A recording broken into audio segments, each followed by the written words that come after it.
కడిపికొండలో acid దాడికి గురైనటువంటి ఒక సునంద అనేటువంటి విద్యార్థిని ప్రస్తుతం ఎంజీఎంలో ఉంది. తనతో మనం మాట్లాడదాము. ఏం జరిగింది, అసలు ఎవరైనా ఉద్దేశపూర్వకంగానా లేకపోతే ఏమైనా ప్రమాదమా అనేది కూడా తెలుసుకున్నటువంటి ప్రయత్నం చేద్దాం. నిన్నటి నుంచి పోలీసులు కూడా దీన్ని తీవ్రంగా తీసుకుంటున్నటువంటి నేపథ్యంలో ఏసీపీ గారు కూడా ప్రత్యేకంగా చొరవ తీసుకున్నారు. ఇక్కడ బాధితురాలకి సరైన ట్రీట్మెంట్ అందించడమే కాకుండా నిందితుల్ని పట్టుకుని ఖచ్చితంగా శిక్షిస్తామన్నటువంటి ఒక ఆలోచన కూడా చేస్తున్న నేపథ్యంలో ప్రస్తుతానికి బాధితురాలు సునంద ఉంది. ఒకసారి మనం మాట్లాడదాం. చూస్తుంటేనే మనం కాల్ చూస్తుంటే చాలా మొత్తం కలర్ చేంజ్ అయిపోయి మొత్తం ఈ మాడిపోయినటువంటి పరిస్థితి. ఒక్కసారి కనుక ముఖం మీద కానీ అంటే ఒంటి మీద ఇంకా వేరే ప్రాంతాలలో పడితే పరిస్థితి ఏందన్నటువంటి ఒక ఇంటెన్షన్ మాత్రం కలుగుతుంది. ఇప్పటికీ తను పరీక్ష హాల్కు అంటే హాల్ టికెట్ తెచ్చుకుందామని వెళ్తున్నటువంటి క్రమంలో ఇంతటి దారుణమైనటువంటి పరిస్థితులు తలెత్తడాన్ని కూడా చాలా తీవ్రంగా పరిగణిస్తున్న నేపథ్యంలో ప్రస్తుతానికి సునందతో మనం మాట్లాడదాం. ఏం జరిగింది సునందమ్మ, ఏం జరిగిందమ్మా? అసలు మీ కాలు మీద యాసిడ్ పడడానికి కారణం ఎవరైనా ఉద్దేశపూర్వకంగా అసలు ఏం జరిగింది? అసలు మీకున్నటువంటి సమాచారం కొంతమంది ఒక్కొక్క రకంగా చెప్తున్నారు. అసలు ఏం జరిగిందమ్మా? నేను హాల్ టికెట్ తెచ్చుకోనికి వెళ్ళినాను కాలేజ్కి, మన హన్మకొండలో పద్మాక్షి టెంపుల్ కాడ. కాలేజ్కి వెళ్ళి నేను నా ఫ్రెండ్స్ అందరం మా ఫ్రెండ్ వాళ్ళ ఇంటికి గిట్లా వెళ్ళినాం. ఆడ తిన్నాం. ఆడ మా ఫ్రెండ్స్ డ్రాప్ చేసిన వాళ్ళు ఇంటికి ఎవరి ఇంటికి వాళ్ళు వెళ్ళు. నేను ఇంటికి పోతున్నాను, ఇంకా వెంకటపురంకి పోతాను. వెంకటపురంకి పోతుంటే ఈ కాజీపేట డౌన్ ఉంటుంది, మన కడుపుకొండ బ్రిడ్జ్ ఉంటుంది కదా, బ్రిడ్జ్ కాంచి ఇటు మన రైట్ సైడ్ నేను తీసుకొని అట్లా షార్ట్ కట్లో పోయినా. నేను పోయినాక ఇటు లెఫ్ట్ సైడ్ ఒక బండి ఆపి కూర్చున్నాడు. నా ముందు నుంచి వెంకట్పూర్ రూట్ నుంచి బండి పైన ఇద్దరు వస్తారు. వాళ్ళు వేస్తేనేమో నా రైట్ లెగ్ అంటే అది వాడు యాసిడ్, ఇటు ఆయన వేసిన కొట్టి నాకు లెఫ్ట్ అన్నట్టు. అట్లా నేను మరి వాళ్ళు ఎవరు వేసిల్లో నాకు తను తెలియదు. అది వాళ్ళు ఉద్దేశపూర్వకంగా వేసిల్లో ఎట్లా వేసిల్లో కన్ఫామ్గా మనకు తెలియదు కదా. వాళ్ళు నాకు కావాల్సిన వాళ్ళు గుతం కాదు, మా రిలేటివ్స్ కాదు, ఎవ్వరు కాదు. వాళ్ళు చూసినట్టు గుతం అంటే ఇక నాకు ఫేస్లో ఏం క్లారిటీ లేదు. నైట్ అయింది, ఆడ లైటింగ్ లేదు ఎక్కువ. ఏం వేస్తున్నారు అసలు? వేయడంలో ఉద్దేశం అంటే కావాలంటే వేస్తున్నారా లేకపోతే వాళ్ళ చేతి నుంచి జారిపడిందా లేకపోతే దీని ఇంటెన్షన్ మీరు ఏం గమనించింది అక్కడ? అంత కన్ఫామ్గా నేను హెల్మెట్ పెట్టుకున్నాను నేను ఫేస్కి, నాకు అంత కన్ఫామ్ చూడలేదు నేను సరిగ్గా. ఇప్పుడు డాక్టర్లు ఏం చెప్పారమ్మా? ఏం పడిందని చెప్పారు అక్కడ? డాక్టర్లు కెమికల్ అని చెప్పారు. డాక్టర్ కెమికల్ అని. వాళ్ళు ఎట్లా ఉన్నారమ్మా? అంటే మామూలు స్టూడెంట్స్ లాగా ఉన్నారా లేకపోతే ఏజ్డా? ఇన్వెస్టిగేషన్ లాంటివి చేస్తారు. అంటే టీవీ స్పెండర్ ప్లస్ బండి పైన కూర్చున్నానే కొంచెం ఏజ్డే, యూత్ అట్లా ఏం కాదు. ఆయన ఏజ్డే 40 to 50 మధ్యలో ఉంటుంది ఆయనది. అంటే ఇట్లా నేను దూరం నుంచి వస్తా అంటే ఆయన బండి ఆపుకున్నాడు. ఆయన ఆడు ఉన్నాడు కదా, నేను కొంచెం ఇట్లా మనం టర్న్ అవుతాం కదా అట్లా తీసుకొని నేను కొంచెం దూరం నుంచి పోయినా. ఆయన ఇక్కడ ఉన్నాడు అంత దూరాన. నాకు ఇట్లా పోతుంటేనే నాకేమో విసిరేసినట్టు అనిపించింది. ఏం పచ్చిగా ఉంది అని నేను అనుకున్నా. వాళ్ళే విసిరేసారా? వాళ్ళ విసిరేషన్లో మరి ఇంకేం నుంచి వాడు మనకు తెలియదు క్లారిటీగా. ఆ ప్లేస్లోనైతే ఆయన ఉన్నాడు, ఆ ఇన్సిడెంట్ జరిగిన ప్లేస్లోనైతే ఆయన ఉన్నాడు, ఎవరు లేరు. నేను ఇంకా కొంచెం ముందుకు పోయి మంట అని నేను వెనక టర్న్ అయ్యి చూసరికి ఆయన బండి వేసుకొని పోయిండు. ఇంటి పక్కన ఆ ముసలమ్మ వాళ్ళు ఇట్లా ఉంటే అమ్మ నాకు మండుతుంది, అమ్మ ఏమో మండుతుంది ఏమో అయింది అనుకుంటా వర్రి అమ్మ వాళ్ళకి చెప్తే అమ్మ వాళ్ళు బిడ్డ హాస్పిటల్కి తీసుకుపోతామని అన్నారు. అన్నాక నేను మా పేరెంట్స్కి ఫోన్ చేస్తాను. మా పేరెంట్స్కి ఫోన్ చేసినాక ఇంకా వాళ్ళు వస్తారు. ఇంకా పక్క ఇంకా అందరూ గ్యాదర్ అయ్యారు. అక్కడ గ్యాదర్ అయితే వాళ్ళకు నా మొబైల్ ఇచ్చి అది అక్కడ జరిగిన ప్లేస్లో ఫోటో దింపరాలని నా మొబైల్ ఇచ్చి ఫోటో దింపించినాక ఆ బాటిల్ని ఇట్లా ఫోటో దింపినాక 100కి డైల్ చేస్తా అంటే అక్కడ ఉన్న వాళ్ళు డైలీ చేయకండి మా పైన కేసు అవుతుంది మా ఇంటికాడ ఉండి అని అన్నారు. ఇంకా వీళ్ళు ఇక్కడ నుంచి వెళ్ళిపో మా మీద అవుతుంది అని అన్నారు. అంతలో మా బ్రదర్ రీచ్ అయ్యిండు. మా బ్రదర్ వచ్చి కొంచెం వాటర్ ఇట్లా పోసిండు కాలు పైన. ఆయన పోయేలా పట్టుకొస్తే నన్ను తాగమని అంటే నేను కాలు మీద పోసుకుండి. ఇంకా నాకు మంట నేను ఓర్చుకోలేకపోయినా, బాగా మండింది. ఇప్పుడు ఇది మీకు ఇక్కడ చుట్టుపక్కల బంధువులు గిట్లా అంటే మీరు ఎవరికి ఫోన్ చేయలేదు? మీరు? నేను ఎవరికి చేయలేదు. నాది ఫోన్ గుర్తం సార్ వాళ్ళ దగ్గర ఉన్నది, ఇన్వెస్టిగేషన్లో ఉన్నది. ఇప్పుడు సార్ వాళ్ళు ఇట్లా చూసిన తర్వాత మీకు ఏం చెప్పారమ్మా? వాళ్ళు అక్కడ సిచ్యువేషన్ చూసిన తర్వాత పోలీస్ వాళ్ళ నుంచి వచ్చిన రెస్పాన్స్ ఎట్లుంది? సార్ వాళ్ళు గుతం వాళ్ళు ఏం రిలేటివ్స్ వాళ్ళు కావాలని గుతం వేసినట్టు అనిపిస్తలేదురా, నీకేమన్నా ఎవరి మీద డౌట్ ఉంటే చెప్పు అని అంటారు, కానీ ఎవరి మీద డౌట్ లేదు. మా రిలేటివ్స్ తోటి మాకు ఎలాంటి గొడవలు లాంటివి ఏం లేవు. ఓకే, ఇప్పుడు వేసిన తర్వాత ఇప్పుడు మీకు ఒకసారి బర్నింగ్ అంటే మంట వచ్చిందా, లేకపోతే పొక్కినట్టు అటువంటి ఏమన్నా? నా పాయింట్ కలర్ అంతా చేంజ్ అయిపోయింది, ఇమ్మీడియట్గా అయిపోయింది, చేంజ్ అయిపోయింది. మొత్తం ఎల్లో కలర్ది రెడ్ కలర్ వచ్చేసింది. ఇప్పుడు డాక్టర్ పోలీస్ వాళ్ళు ఏమో ఇన్వెస్టిగేషన్ చేస్తున్నారు. ఇప్పుడు డాక్టర్లు ఇదంతా చూసిన తర్వాత వాళ్ళ ఆలోచన కెమికల్ పడిందని చెప్పన్నారు కదమ్మా, అసలు దాని మీద ఇంకేమైనా ఎఫెక్ట్ అయ్యే అవకాశం ఉందనరా? అసలు డాక్టర్స్ ఇంకా రాలేదంట, ఏం నాకు చెప్పలే. ఇంకా మీరు ఎన్ని గంటలకు వచ్చిందమ్మా ఇక్కడికి హాస్పిటల్కి? నిన్న 7:40 అట్లా అయింది కావచ్చు వచ్చేసరికి. డాక్టర్లు కూడా ఉంటారు కదా నైట్లో ఉన్నటువంటి వాళ్ళు కూడా, ఎవరు రాలేదా? ఒకటి RL సెలన్ పెట్టిళ్ళు, ఒకటి TT ఇంజెక్షన్ ఇచ్చిళ్ళు, ఒకసారి ఫ్లష్ ఇచ్చిళ్ళు, అంతే. ఇంకా ఏం చదువుతున్నారమ్మా, ఏం చదువుతున్నారు? నేను BSc నర్సింగ్, నా ఫస్ట్ ఇయర్ అయిపోయింది. జయ కాలేజ్ ఆఫ్ నర్సింగ్. ఓకే, లోపల ఉన్న Padmakshamma temple. Padmakshamma temple. Okay okay okay okay ప్రస్తుతానికైతే తను జయ నర్సింగ్ కాలేజీలో BSc ఫస్ట్ ఇయర్ చదువుతుంది. తను ప్రస్తుతానికైతే అక్కడ ఎవరో తెలియదు, కానీ వెనకటి నుంచి చూసేసరికి ఏదో మీద పడిందని చెప్పి చూసేసరికి అప్పటికే ఒక బర్నింగ్ సెన్సేషన్ కూడా కనిపించేసరికి కూడా ఆ పాయింట్ అంటే లెగిన్ వేసుకున్నటువంటి కలర్ కూడా చేంజ్ అయిపోయింది. ఆ కలర్ చేంజ్ కావడంతోనే తను ఒక్కసారి భయాందోళనకు గురై వాళ్ళ చుట్టుపక్కల ఉన్నటువంటి వాళ్ళని పిలిచి అక్కడ ఉన్నటువంటి ఆ లొకేషన్ కూడా కొంత వీడియో తీసుకొని పక్క వాళ్ళతోటి కూడా ఫోన్ చేసి డయల్ 100 చేస్తుంటే వాళ్ళు కూడా భయపడినట్టుగా తెలుస్తుంది. ప్రస్తుతానికైతే వాళ్ళ మదర్ ఉన్నారు, ఒకసారి అంత మనం మాట్లాడదాం. ఒకసారి ఇటనమ్మా, ప్రస్తుతానికి వాళ్ళ మదర్తో మాట్లాడదాం, ఏం జరిగిందో తెలుసుకుందాం. అమ్మ, అసలు మీ పాపనేనా? అసలు ఏం జరిగిందమ్మా, మీకు ఏం చెప్పింది తను? మా పాప ఫోన్ చేసింది సార్. ఫోన్ చేసి అమ్మ నా మీద ఎవరో ఏమో పోసిండ్రమ్మా, మంట మండుతుందమ్మా, రండి అమ్మ అని చెప్పింది సార్. చెప్పంగానే నేను మా మరిదిని తీసుకొని వచ్చిన. మా మరిది పేరు చిన్న. మా మరిదిని తీసుకొని చిన్న బబ్బులకి ఏమో అయిందట, కడుపుకుండా మన డౌన్లు ఉన్నదట, పోదాంపా తీసుకొద్దామని నేను అన్నా. అనగానే మేము వచ్చినాం. మేము బండి మీద వస్తున్నాం, వచ్చుకుంటేనే కడుపుకొండలో మా నడిపి చెల్లి ఉంటుంది సార్. మన నడిపి చెల్లకు ఫోన్ చేస్తే ఆ పిల్లలు కట్ చేస్తా అన్నారు. కట్ చేస్తుంటే మళ్ళీ చేసినప్పుడు మళ్ళీ కట్ చేసిర్రు. కట్ చేసినప్పుడు నేనేం చేసినా కదా, మళ్ళీ మా తమ్మినికి చేసిన. మా వెనక మా తమ్ముడును ఇంకో చెల్లె వస్తుంది. మా తమ్మినికి చేసి అఖిలు అక్క ఫోన్ ఇస్తలేదురా, మీరన్నా చేయండిరా, నేను పోతున్నా, వేరే ఆంటీ ఫోన్ చేసింది, బబ్బులు అన్నే ఉన్నదట, దబ్బున రమ్మంటుంది, బాగా మండుతుంది అంటుంది, మేము పోతున్నాం రాను అని నేను చెప్పిన సార్.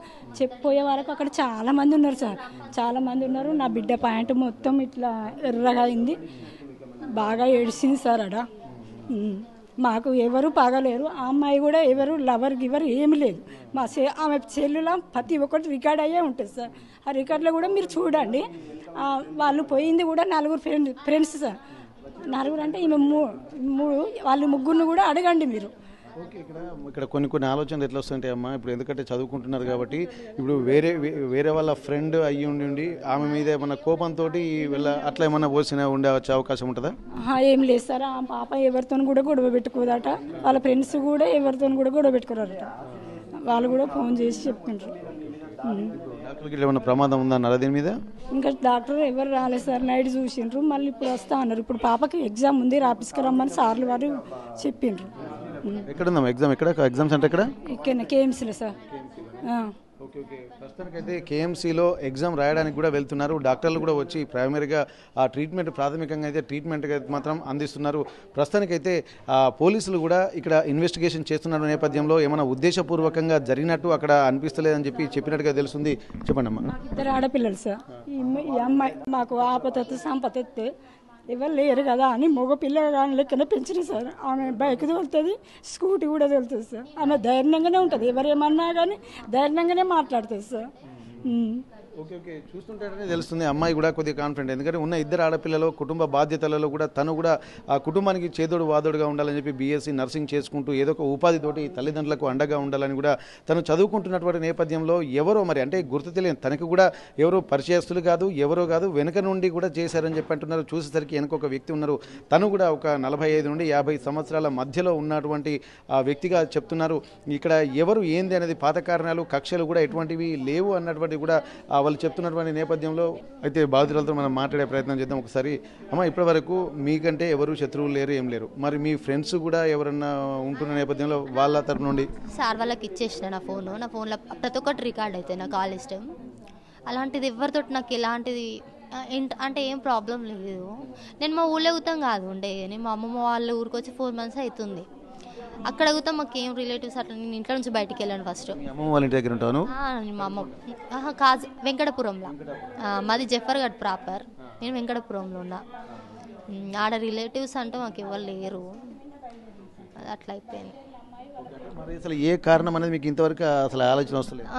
ఆలోచన వస్తుంది, అది కావాలని చేసిలో ఎట్లా చేసిలో మనకు తెలియదు, సార్ వాళ్ళు చెప్తారు కదా. ఇంకా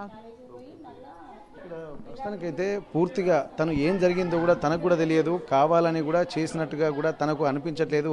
అతను ఎవరో కూడా తెలియదు. తను వాళ్ళ అమ్మమ్మ వాళ్ళ ఇంటి దగ్గర వెంకటాపురం ఉంటుంది, తనది ప్రాపర్ జఫర్గఢ్ మండల కేంద్రము. అయితే బీఎస్సీ నర్సింగ్ ఇక్కడ ఉన్నటువంటి జయ కాలేజీలో చదువుతుంటున్నటువంటి తను ఫ్రెండ్స్తో పాటు తనను డ్రాప్ చేసి వెళ్ళేటువంటి ప్రయత్నంలో డ్రాప్ చేసి తను మళ్ళీ తిరిగి వెళ్తున్నటువంటి క్రమంలో ఎవరో ఒక గుర్తు తెలియని వ్యక్తి వచ్చి తనను దాడి చేశారని చెప్పాను. ప్రస్తుతానికి బాధితుడి తండ్రి తనను ఎగ్జామ్కి తీసుకెళ్ళడానికి కూడా సిద్ధంగా ఉంటున్నారు పాపం. ఎందుకంటే ఆ ఎగ్జామ్ చదువుకుంటున్నటువంటి పిల్లలు, ఎందుకంటే స్వేచ్ఛ అనేది ఉండాలి, కానీ ఈ రోజులలో కూడా ఆడపిల్లలు చదువుకుంటూనే ప్రోత్సహించడానికి పోయి ఇట్లాంటి దారుణం జరిగే సంఘటన గమనించాల్సినటువంటి అవసరం ఉంటుంది.